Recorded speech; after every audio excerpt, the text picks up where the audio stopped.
Praise the lord. నిజమైన స్వరం. ఫిబ్రవరి 15, 2025 Holi prayer home సంఘం వారి అనుదిన వాగ్దాన పరిచర్య. నీ పాపమునకు ప్రాయశ్చిత్తమాయను. యెషయా గ్రంథము 6వ అధ్యాయము 7వ వచనము.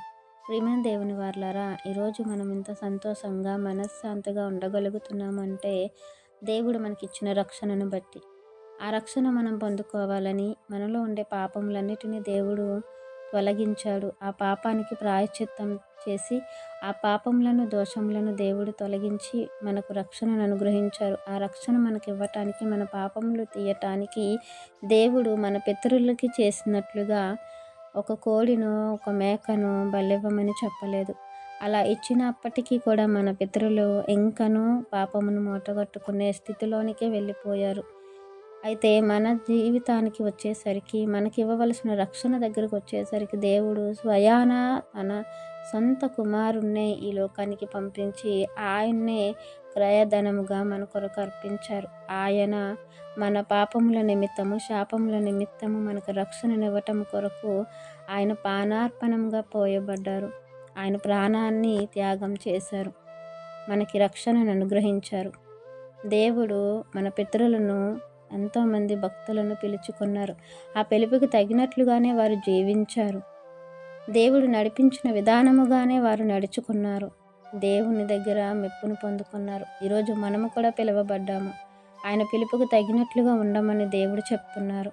మనము రక్షణ పొందాము అంటే, మన పాపములు తుడిచివేయబడ్డాయి అంటే, మన దోషములు కొట్టివేయబడ్డాయి అంటే, మన అతిక్రమములను తీసివేయబడ్డాయి అంటే, ఊరకనే దేవుడు మనకు రక్షణనివ్వలేదు. ఊరకనే మన కొరకు తన ప్రియ కుమారుణ్ణి పంపించలేదు. మనకంటూ ఒక పని ఉంది. దేవుని సంకల్పం మన మీద ఉంది.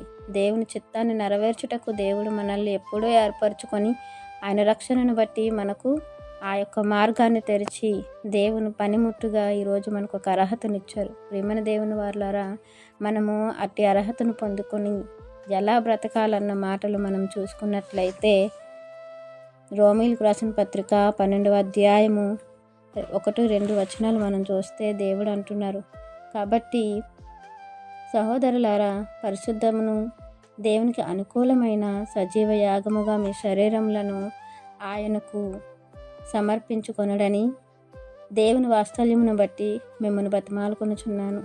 ఇట్టి సేవ మీకు యుక్తమైనది.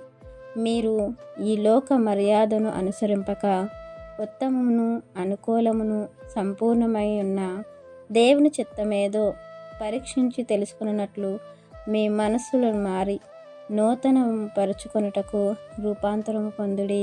ప్రియమైన దేవుని వారలారా, మనము నూతన సృష్టి. ప్రతి దినము ప్రతి క్షణము కూడా నూతనమైనట్లుగా మనము కూడా దేవుడు చెప్పినట్లుగా నూతనముగా ఉండాలి. నూతన స్వభావాన్ని కలిగి ఉండాలి. నూతన మార్పును కలిగి ఉండాలి. అటువంటి రూపాంతరం మన జీవితంలో చోటు చేసుకోవాలని దేవుడు కోరుకుంటున్నారు.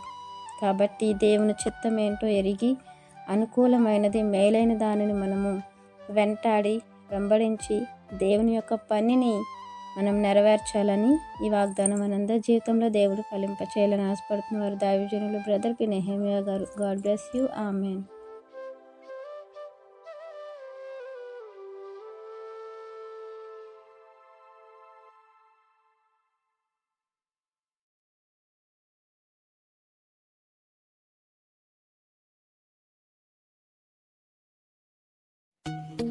Hi friends, Holi prayer home Gajuwaka సంగమ వారు మాట్లాడిన విలువైన దేవుని సందేశములను మీరు వినటానికి మా యొక్క యూట్యూబ్ ఛానల్ హోలీ ప్రేయర్ హోమ్ను సబ్స్క్రైబ్ చేసుకొని పక్కనున్న బెల్ ఐకాన్ క్లిక్ చేయగలరు.